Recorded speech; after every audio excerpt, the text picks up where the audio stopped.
शहादा नगर परिषद निवडणुकीच्या पार्श्वभूमीवर जनता विकास आघाडी पॅनलनं आपली ताकद दाखवत भव्य जाहीर सभा घेतली।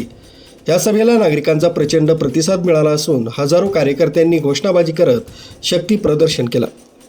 नंदुरबार जिल्ह्यातील शहादा शहरात स्टेट बँक परिसर, महात्मा ज्योतिबा फुले चौक इथं ही सभा मोठ्या उत्साहात पार पडली। अभिजित दादा तुम आगे बढ़ो हम तुम्हारे साथ है या घोषणा देणाऱ्या कार्यकर्त्यांनी संपूर्ण परिसर दुमदुमून टाकला। या सभेचं अध्यक्षस्थान जनता विकास आघाडी पॅनलचे मार्गदर्शक अभिजित पाटील यांनी भूषवलं। आपल्या भाषणात त्यांनी शहादा शहराचा सर्वांगीण विकास, स्वच्छता, रस्ते, पाणी पुरवठा आणि नागरिकांच्या सोयी सुविधांबाबत सविस्तर आराखडा सादर केला। त्यांनी धर्म तसंच राजकारणाच्या पलीकडे जाऊन शहराच्या प्रगतीसाठी सर्वांनी एकत्र येण्याचं आवाहन केलंय।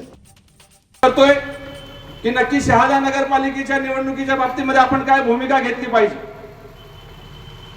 प्रभाग क्रमांक 1 पासून तर प्रभाग क्रमांक 14 पर्यंत अनेक जाती धर्मातले, अनेक विचार प्रवाहाचे ज्येष्ठ तरुण, माता भगिनी, कष्टकरी, व्यावसायिक अशा अनेक लोकांची चर्चा केल्यानंतर एक गोष्ट या शहादा शहराच्या बाबतीमध्ये जाणवली की कुठलाही राजकीय पक्षाचा प्रवाह पूर्ण शहाद्यामध्ये 1 पासून तर 14 नंबर पर्यंत नाहीये।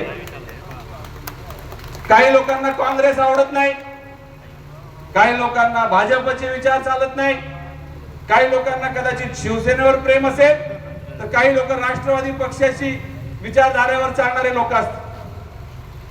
आता माझी अडचण अशी आहे की माझे समर्थक सर्व पक्षांमध्ये आहेत। सभेत आजी माजी नगरसेवक, इच्छुक उमेदवार, महिला वर्ग आणि हजारो नागरिक उपस्थित होते।